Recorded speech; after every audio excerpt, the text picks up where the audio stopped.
bati. Obila magokwach kicho chako timo nonro bang' yudo lipot ni jok moko mapok oyang nonro magi nyoiko ringre ji maromo 14 mapok oyangi kendo ringregi okengi e kaburi ma Kericho.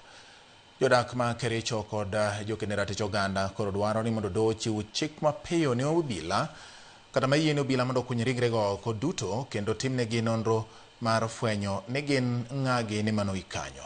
Judith Omondi ni kod lipot ewi wachni.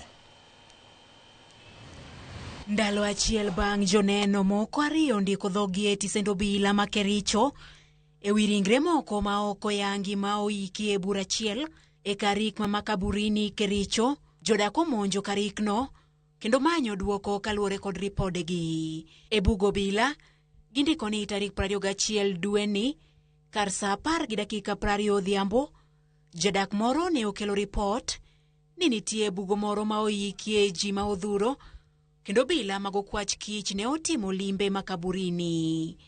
Kae ma obila koni ne giyudi e bugoni kapok rowere moko ariyo johigni 26 kod 23 manokonyo e kunyo bugnigi yangonegi ni ringrego ne okel kod ji 3 mane otiyo kod gari kido mar Land Cruiser marachar tarik 20 dwe ni. Rowere ariyo gi e ripod obila oyango ni ne gikonyo e kunyo kapok oket ringre 14 mane ong'adi e fuoni ma opogore. Why are people coming here and dumping about, I was given about 14 or 12 bodies at the same place. Isio ite no mass burial. Mass burial tunambuaga kwamba kuna watu 14 ambao wako katika mochari wanafaa wazikwe na watu wanajua wanapatiwa notification na hatujui. Why do we need to kill people and placing their families and then bringing the bodies to where known places? Hii mili ilitoka wapi? Alieleta ni nani?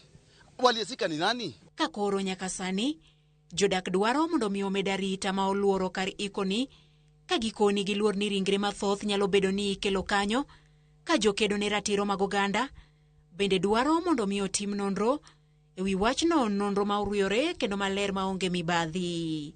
Hapa inafaa iwe imefensiwa, iwe imekuwa fenced na iwekwe CCTV. Tunataka tu ile barua ya kuonyesha kwamba hao watu walishikwa wakina nani. Hiyo ndio shida ya hao raia wote. Na tunataka itolewe leo. Na kama sio leo ni sasa hivi. Hivyo ndio tuende kazi nyingine.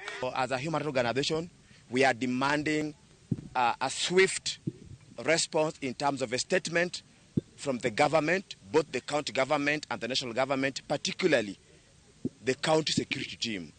Okwach kich matimo nonro mag nek kod tend county ma Kericho okwayo kwe kinde ma itimo nonro kendo irito chik mar doho motelo ne kunyo.